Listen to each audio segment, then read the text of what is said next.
الحمدللہ رب العالمین والعاقبۃ للمتقین والصلاۃ والسلام علی سید الانبیاء والمرسلین اما بعد۔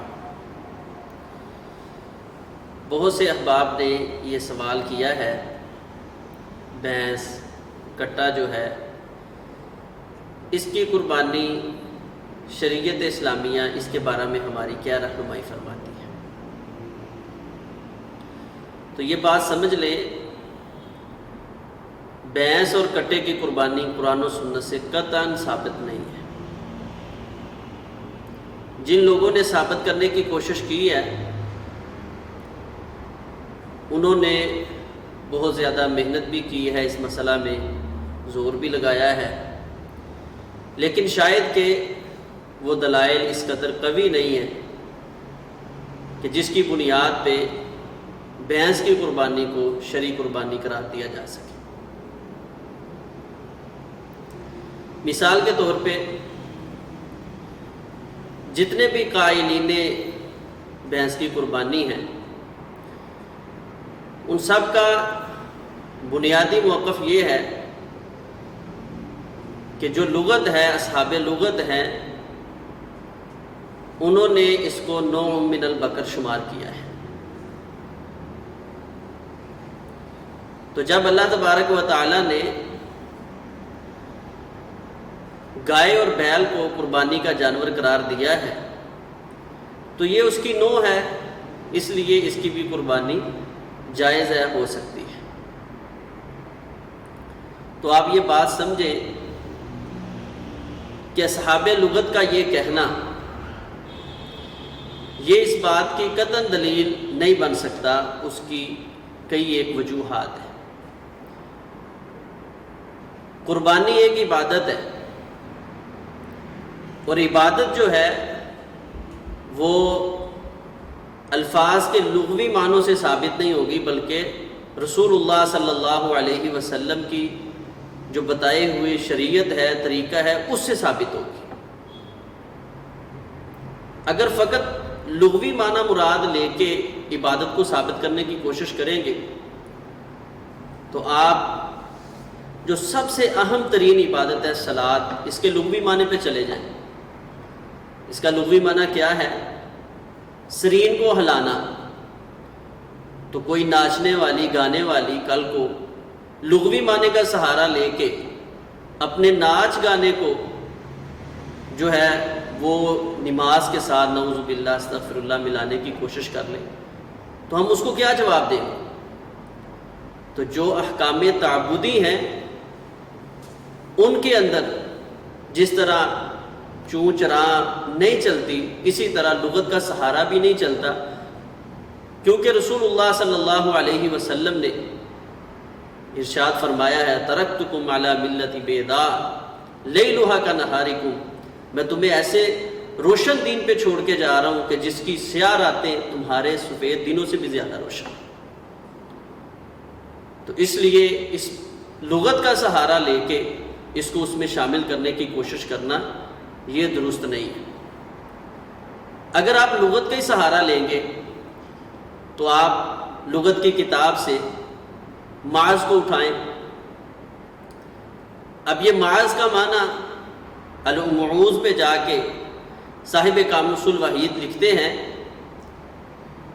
کہ یہ ہرنوں کے ریوڑ کو کہتے ہیں، جس جگہ کافی ہرن موجود ہوں ان کو کہتے ہیں المعوذ، یعنی من المعز، وہ معز سے ہے۔ تو اب جتنے بھی بھینس کی قربانی کے قائل ہیں ان میں سے ایک آدمی کے، میرے ناقص علم کے مطابق ایک آدمی کے علاوہ کوئی آدمی ہرن کی قربانی کا قائل نہیں ہے۔ کیا وجہ ہے، کیا سبب ہے؟ ادھر بھی تو اصحاب لغت یہی بات کر رہے ہیں، اور حاضر وقت کے مفسر قرآن فضیلت الاستاذ الشیخ حافظ عبدالسلام حفظہ اللہ، انہوں نے بھی تفسیر کے اندر اس چیز کی وضاحت کی ہے۔ وہ فرماتے ہیں کہ جو بکری ہے اس کی جنس میں سے، اس کی نوع میں سے، یعنی معاذ میں سے ہرن بھی شامل ہے۔ اور اسی طرح فرماتے ہیں کہ بکر کے اندر نیل گائے اور اسی طرح جنگلی گدھا یعنی زیبرا وغیرہ وہ بھی شامل ہے۔ تو اگر بکر میں گائے جو ہے بھینس کو شامل کیا جا رہا ہے تو پھر گائے کے ساتھ اصحاب لغت کا سہارا لیتے ہوئے نیل گائے اور اسی طرح جنگلی گدھا بھی آ رہا ہے، جس کی وضاحت شیخ عبدالسلام حفظہ اللہ نے تفسیر القرآن کے اندر پہلی جلد کا صفحہ نمبر 591 ہے، اس کے اندر انہوں نے اس کی وضاحت کی ہے۔ تو اب یہ جتنے بھینس کی قربانی کے قائل ہیں ذرا یہ فتویٰ دیں کہ نیل گائے اور جنگلی گدھے کی بھی قربانی ہو سکتی ہے، ہرن کی قربانی بھی ہو سکتی ہے، جبکہ اس جگہ کوئی بھی قائل آپ کو نہیں ملے گا۔ تو اصحاب لغت کا سہارا لے کر اس بنیاد پہ کھڑے ہو جانا اور اس قدر اس مسئلہ کے اندر سختی دکھانا یہ مناسب نہیں ہے۔ دوسرا، اس موقف پہ قائم ہونے والے آدمیوں کا جو ایک مضبوط دلیل کے طور پہ جو چیز ظاہر آتی ہے وہ ہے نو، کہ یہ اس کی نو ہے۔ جیسے امام مالک رحمہ اللہ نے فرمایا الجاموس نوع من البقر، اجماع ہوا ہے الجاموس نوع من البقر۔ تو یہ سمجھیں کہ نو کہتے کسے؟ اگر بھینس اور گائے یہ ایک ہوتی تو پھر فقہاء اور اصحاب لغت بکر کے معنی میں جس طرح وضاحت کرتے ہیں، لغت کا ایک انداز ہے کہ ایک لفظ لکھا جاتا ہے اس کے آگے وہ اس کے کئی ایک معنی بیان کرتا ہے، تو آپ بکر کے معنی نکالیں تو آپ کو اس کے آگے کہیں بھینس نہیں ملے گی۔ جب آپ جاموس میں جائیں گے تو وہاں آپ کو ملے گا نوع من البقر۔ اگر یہ گائے ہی ہے، جیسا کہ بعض ہمارے بھائیوں کا موقف ہے کہ یہ گائے ہی ہے، تو پھر اصحاب لغت کو نوع من البقر نہیں لکھنا چاہیے تھا، بلکہ کیا لکھنا چاہیے تھا؟ الجاموس ہی البقر، یہ جاموس یہ گائے ہی ہے، بس اس کے نام کا فرق ہے گائے۔ اب نو کسے کہتے ہیں؟ جیسے امام مالک رحمہ اللہ نے اس کو نو قرار دیا ہے مسئلہ زکوٰۃ میں۔ آپ کو پتہ ہے کہ زکوٰۃ کے مسئلہ میں یہ متفق مسئلہ ہے کہ اس کو گائے کے اوپر قیاس کیا جاتا ہے، جبکہ اس مسئلہ میں بھی دور جدید کے بعد علماء کا اختلاف ہے۔ انہوں نے کہا ہے کہ اس کی زکوٰۃ گائے والی نہیں بنائیں گے، قیاس نہیں کریں گے، عام مال ہے، مال کے حساب سے اس کی جو آمدن ہے اس کے اوپر زکوٰۃ ہو جائے گی۔ تو اگر اس کو قیاس کریں زکوٰۃ کے مسئلہ میں تو یہ نو ہے، تو اس کی اصل گائے ہے، تو نو اور اصل یہ دونوں کبھی ایک نہیں ہو سکتے۔ اس کی مثال الاصول من علم الاصول، جو دروس کی جو درس نظامی کے اندر کتابیں پڑھائی جاتی ہیں اس میں بھی مثال موجود ہے۔ شیخ صالح رحمہ اللہ نے قیاس کے اندر بتاتے ہوئے یہ چیزیں مثال دی ہے، جیسے فرمایا الارز نوع من الشعیر، جو چاول ہیں جب ان کی آپ زکوٰۃ دیں گے تو یہ نو قرار پائے گی جو کی۔ اب کوئی بھی عقل مند آدمی یہ نہیں کہتا کہ چاول اور جو ہے یہ ایک ہی چیز ہے۔ کوئی آدمی بازار سے جو لے کر آ جائے اور کہے مجھے یہ ابال کے دے، میں نے آج یہی کھانے، یا چلے جی آج اس کو بنا کے دیں، آج ہم نے جو ہے نا بریانی جو کی بنانی ہے، تو اس کو کوئی آدمی بھی یہ مناسب نہیں سمجھے گا کہ آپ کا یہ موقف درست ہے۔ یعنی کہ نو اور اصل یہ الگ الگ چیزیں ہوتی ہیں۔ تو یہ لفظ نو دلالت کرتا ہے کہ جو جاموس ہے یہ گائے نہیں ہے، اس کی ایک نو ہے، یعنی قیاس کیا جائے گا کس صورت کے اندر؟ اگر زکوٰۃ ہے تو زکوٰۃ کے مسئلے میں قیاس کر لیا جائے گا۔ اگر کسی علاقے کے اندر گائے وغیرہ نہیں مل رہی تو اس وقت اس کو جو ہے اس کے اوپر قیاس کر لیا جائے گا گائے کے اوپر، کیونکہ اصل موجود نہیں ہے۔ اصل جب ختم ہو جائے گا تو پھر اس کی نو کو اس کے اوپر قیاس کر کے اس کے حکم میں لایا جا سکتا ہے۔ اس کی آپ مثال بڑی آسانی سے سمجھ سکتے ہیں۔ اگر یہ دونوں ایک ہیں تو انڈیا کے اندر لوگ گائے ذبح نہیں کر سکتے، انڈیا کے اندر لوگ گائے کو ذبح نہیں کر سکتے، لیکن بھینس کو ذبح، کٹے کو ذبح کر سکتے ہیں۔ وہ اس سے بھی آگے، ابھی پچھلے دنوں مجھے ایک ساتھی بطور مزاح یہ چیز کہہ رہے تھے، لیکن سمجھنے کے لیے یہ چیز بڑی اہم ہے۔ وہ فرما رہے تھے کہ میں حیران ہوتا ہوں کہ یہ چیز ابھی تک ہمارے گجروں کو سمجھ نہیں آئی. وہ یہ نہیں کہتے کہ گائے اور بھینس ایک ہے، چلو دونوں کا دودھ ایک ہے. وہ گائے کا دودھ اگر 80 روپے کلو ہے تو بھینس کا دودھ 110 روپے کلو دیتے ہیں. آخر وہ فرق سمجھتے ہیں تو یہ کرتے ہیں. تو یعنی عام آدمی بھی اس میں فرق سمجھتا ہے. پھر اسی طرح اگر یہ ایک ہی جنس ہو تو جو گائے کو اپنی ماتا یا جو بھی سمجھتے ہیں اور وہ کبھی بھی بھینس کو بھی کرنے نہ دیں کیونکہ ان کو پتا ہو کہ یہ ایک ہے. اس کا مطلب یہ ہے کہ نو کا مطلب اس کی جنس نہیں ہے بلکہ اس کے مشابہ چیز ہے جس کو وقت کی ضرورت کے تحت اس کے ساتھ قیاس کیا جائے گا. تو عام حالات کے اندر جب اصل موجود ہو تو فرع پہ عمل کرنا یہ درست نہیں ہوتا. جب اصل ہو تو پھر اصل ہی چلتی ہے. اس کے بعد تیسرا جو عمومی طور پہ اشکال پیش کیا جاتا ہے، جیسا کہ ہمارے فاضل محقق ہمارے ایک ساتھی ہیں، انہوں نے بھی اس کا مسئلہ اس انداز میں سوال اٹھایا کہ اللہ تبارک و تعالیٰ نے تو قرآن میں مطلق کہا ہے وَلِكُلِّ أُمَّةٍ جَعَلْنَا مَنسَكًا لِيَذْكُرُوا اسْمَ اللَّهِ عَلَىٰ مَا رَزَقَهُم مِّن بَهِيمَةِ الْأَنْعَامِ. اللہ تعالیٰ نے قربانی کو تمہارے لیے ہر امت کے لیے رکھا ہے کہ جو بہیمت الانعام ہے اس کو اللہ کے لیے ذبح کیا جائے. تو کہتے ہیں آپ ان 4 جانوروں کو جو خاص کرتے ہیں اس کی دلیل کدھر ہے؟ قرآن و سنت میں تو اس کی کوئی دلیل ہی نہیں ہے. تو اس کا مطلب ہے کہ جو بہیمت الانعام ہے وہ سب کی قربانی ہو سکتی ہے. جیسا کہ میں نے پہلے ذکر کیا ہے کہ بہیمت الانعام میں ہرن بھی آئے گا، نیل گائے بھی آئے گی، جنگلی گدھا بھی آئے گا. تو پھر ان باقی چیزوں کی قربانی کے قائل کیوں نہیں ہے؟ اگر لغت کا سہارا لیں تو لغت میں بھی یہ ساری چیزیں آتی ہیں. اگر اس کو آپ بہیمت الانعام میں لے کے تب بھی یہ ساری چیزیں آتی ہیں. اگر نو شمار کریں، نو کا موقف اپنائیں تو پھر بھی یہ ساری چیزیں اس کے اندر شامل ہوتی ہیں. تو پھر صرف بھینس اور کٹے کی قربانی کو جائز رکھنے کی جو ہے ضرورت کیا ہے، جبکہ باقی ساری جتنے بھی جانور ہیں ان کی قربانی کا کوئی شخص بھی قائل نہیں ملتا. اور یہی بات جب شیخ امین اللہ پشاوری رحمہ حفظہ اللہ نے بھینس کی قربانی کا تحقیقی جائزہ اس کے اوپر تبصرہ کیا جو شیخ نعیم الحق ملتانی حفظہ اللہ نے لکھی ہے، تو انہوں نے کہا کہ ٹھیک ہے میرے نزدیک تو بھینس کی قربانی بھی ہے اور ہرن کی قربانی بھی ہے. تو شیخ نعیم الحق نے وہاں حاشیہ لگایا ہوا ہے کتاب کے اندر، آپ کو بازار سے مکتبہ جو ہے کتاب و سنت سے وہاں سے بھی مل جائے گی یہ کتاب.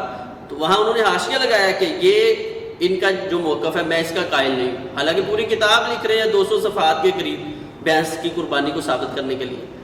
تو جب شیخ صاحب نے کہا کہ جنس ہے، نو ہے، اس کی جو ہے لغت کا سہارا لیں تو ہرن بھی بکری کی جو ہے نو بنتی ہے، تو اس کے قائل نہیں ہے. واضح لفظوں میں لکھتے نہیں میں ہرن کی قربانی کا قائل نہیں.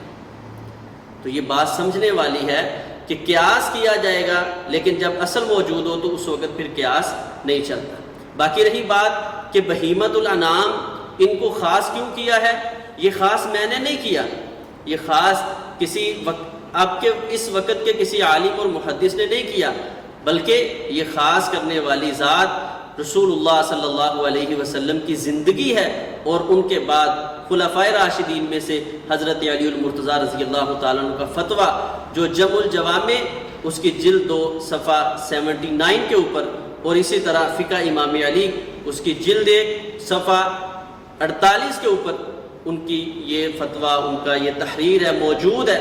حضرت علی المرتضیٰ رضی اللہ تعالیٰ عنہ کے پاس ایک آدمی آیا، اس نے کہا اللہ نے ہمیں ہدی قربانی کرنے کا حکم دیا ہے، ہم وہ قربانی کس طرح کریں، کن جانوروں سے کریں؟ تو فرمایا کیا آپ نے اللہ کا قرآن نہیں پڑھا وَلِكُلِّ أُمَّةٍ جَعَلْنَا مَنْسَكًا لِيَذْكُرُوا اسْمَ اللَّهِ عَلَىٰ مَا رَزَقَهُم مِّن بَهِيمَةِ الْأَنْعَامِ، وہ بہیمت الانعام سے آپ نے کرنے ہیں. تو اس بدو آدمی نے یہ پھر آگے سے سوال کیا بہیمت الانعام کون سے؟ تو حضرت علی المرتضیٰ رضی اللہ تعالیٰ نے سورۃ الانعام کی جو آیت ہے 143 143 وہاں سے شروع کیا اور فرمایا وہ ثمانیۃ ازواج، اللہ نے جو 8 جوڑے مقرر کیے ہیں نا وہ 8 جوڑے ہیں، جو اونٹ میں سے 2 ہیں، گائے میں سے 2 ہیں، بکری جو ہے دمبا ان میں سے 2 یعنی مذکر اور مؤنث، یعنی کل ملا کے یہ 4 جو ہے اجناس ان کی آپ قربانی کر سکتے ہیں. تو یہ 4 خاص کرنے والی ذات میں نہیں ہوں. کوئی اس وقت کا یا میرے سے پہلی صدی کا کوئی آدمی نہیں ہے، بلکہ خلفائے راشدین میں سے خلیفہ رابع حضرت علی المرتضیٰ رضی اللہ تعالیٰ عنہ، انہوں نے سیرت رسول اللہ صلی اللہ علیہ وسلم سے اس چیز کو لیا ہے کہ نبی علیہ الصلوۃ والسلام نے اپنی زندگی میں فقط ان 4 جانوروں کی ہی قربانی کا حکم دیا ہے، اور ان 4 جانوروں کو ہی رسول اللہ صلی اللہ علیہ وسلم نے بطور قربانی ذبح کیا ہے۔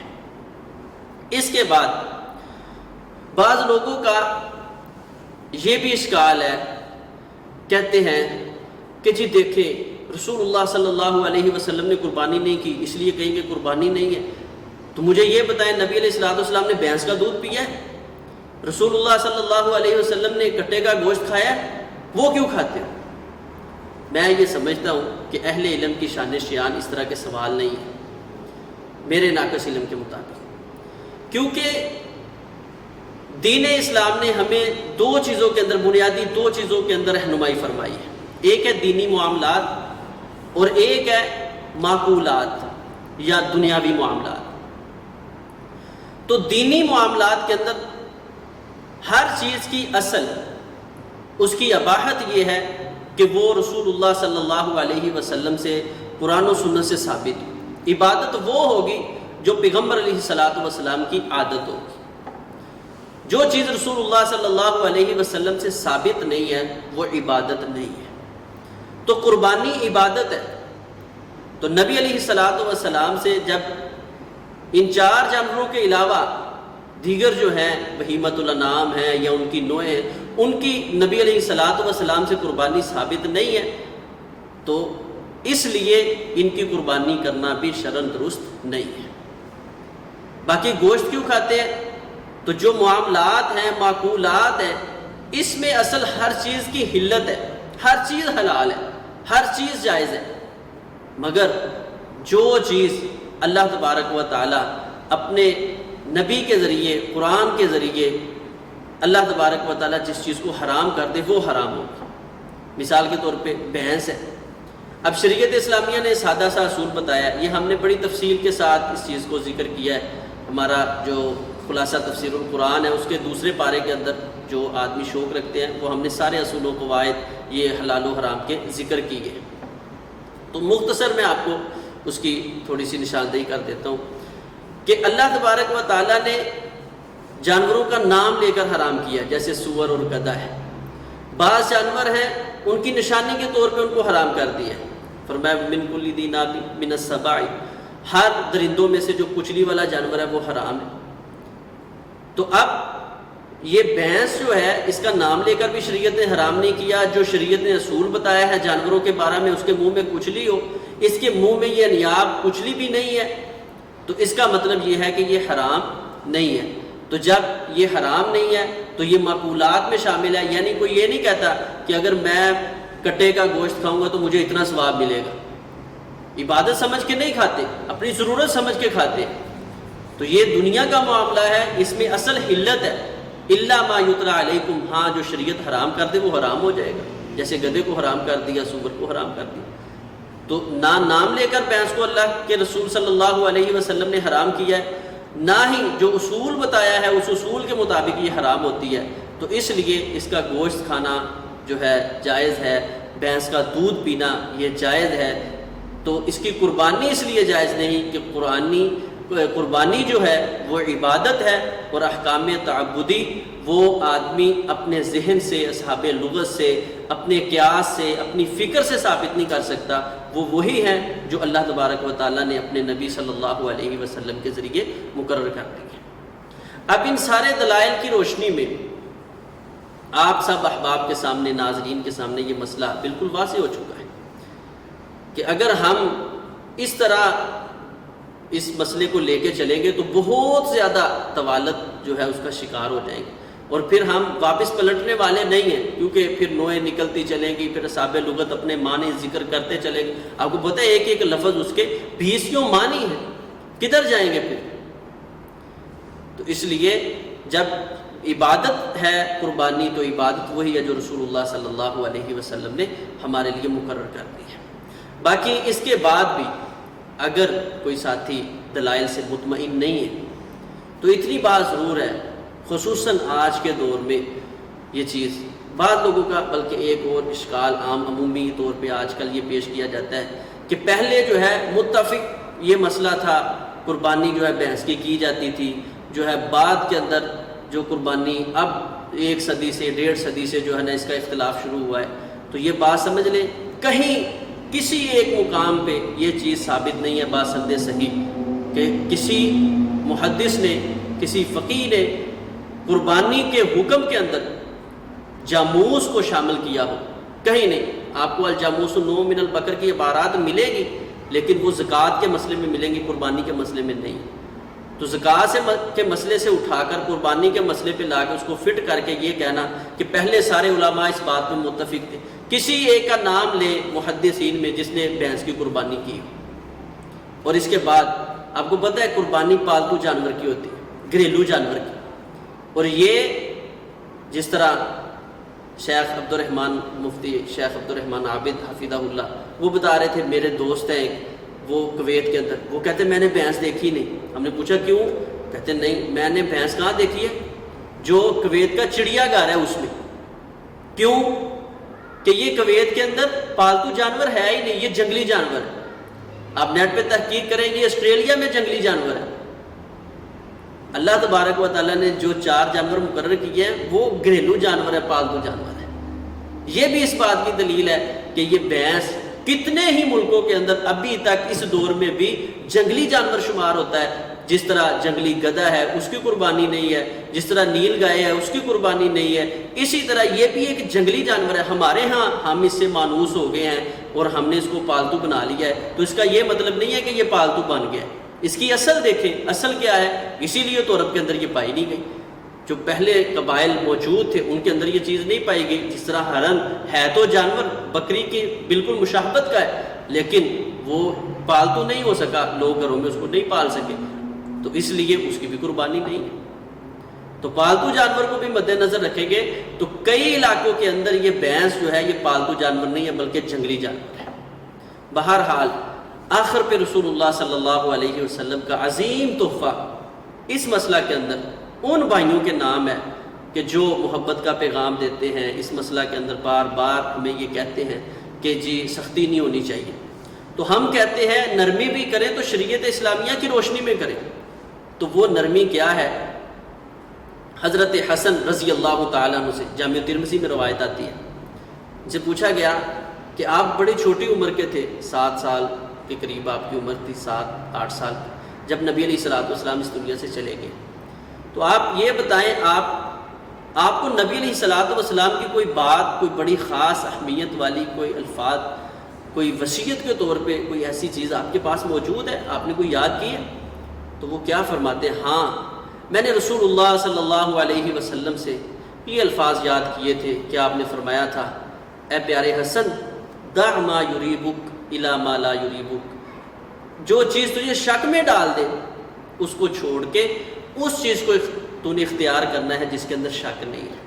تو گائے پہ کسی کو شک، اونٹ پہ کسی کو شک نہیں ہے، بکرے چھترے دمبے پہ کسی کو شک نہیں ہے، تو ہم کیوں شک والی چیزوں کے اوپر اڑے ہوئے ہیں؟ جب شریعت کہتی ہے شک والی چیزوں کو چھوڑ دے تو ان کو چھوڑ کے ان چیزوں پہ جو پک والی ہیں۔ تو یہ نبی علیہ الصلوۃ والسلام کی زندگی کی جو آخری وصیتوں میں سے ایک وصیت ہے، وہ بھی ہمیں یہی رہنمائی کرتی ہے کہ حد الوسع آدمی کو کوشش کرنی چاہیے کہ جو پکے جانور جو قرآن و سنت سے ثابت ہیں انہی کی قربانی کرے۔ ایسا جانور جو متشابہ ہے، جو شک کے اندر ڈالنے والا ہے، اس کی قربانی نہ کرے۔ ہاں اللہ کے مجبوری بن جائے، جانور نہ ملے تو پھر ان جانوروں کے اوپر قیاس کرتے ہوئے نیل گائے کو، جنگلی گدھے کو، ہرن کو، اسی طرح جو جانور مل جائیں گے ان کو جو ہے اس کے اندر شامل کر لیا جائے گا۔ ابھی میں نے صرف 1-2 مثالیں دی ہیں، اس مسئلے پہ 20 مثالیں موجود ہیں کہ جو صحابہ اصول ہیں انہوں نے کن کن چیزوں کو کن کن چیزوں کی نو قرار دیا ہے جانوروں میں سے۔ آپ دنگ رہ جائیں گے جب ہم ان چیزوں کی مثالیں دیں گے۔